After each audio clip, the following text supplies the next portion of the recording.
As a first step towards holding simultaneous elections in the country, a high-level committee led by former President Nath Kovind has submitted its report to President Droupadi Murmu. Our next report talks about recommendations and also the biggest takeaway from the meeting.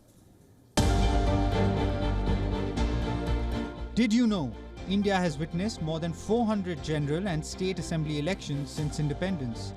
400 elections in just 7 decades. That's more than 5 elections every year. And remember, this number does not include local body elections for panchayats and municipalities. So, it can be rightly said that the world's largest democracy is always in election mode. This trend might come to an end very soon. A high-level committee chaired by former President Nath Kovind has submitted its report on holding simultaneous elections in the country.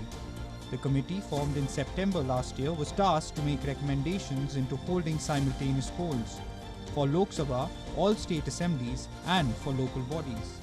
In its more than 18,000 pages report, the panel has recommended implementing simultaneous polls in 2 steps across the country. The first is to synchronize Lok Sabha polls with all state assembly elections. For this, the union government has been recommended to take a one-time transitory measure. This would require it to identify an appointed date immediately after a Lok Sabha election. All state assemblies that go to polls after the said date would have their terms expire with the parliament.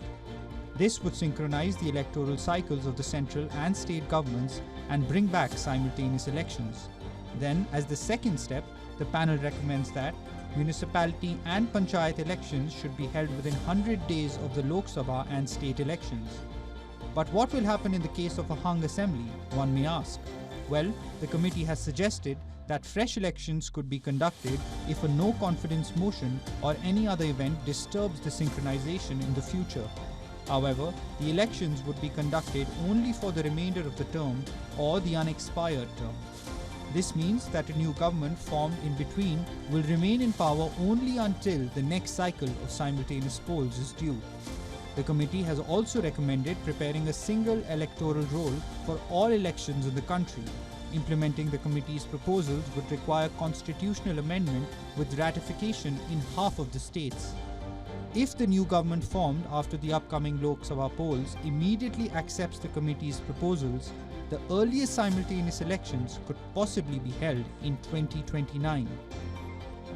Bureau Report, WION, World is One.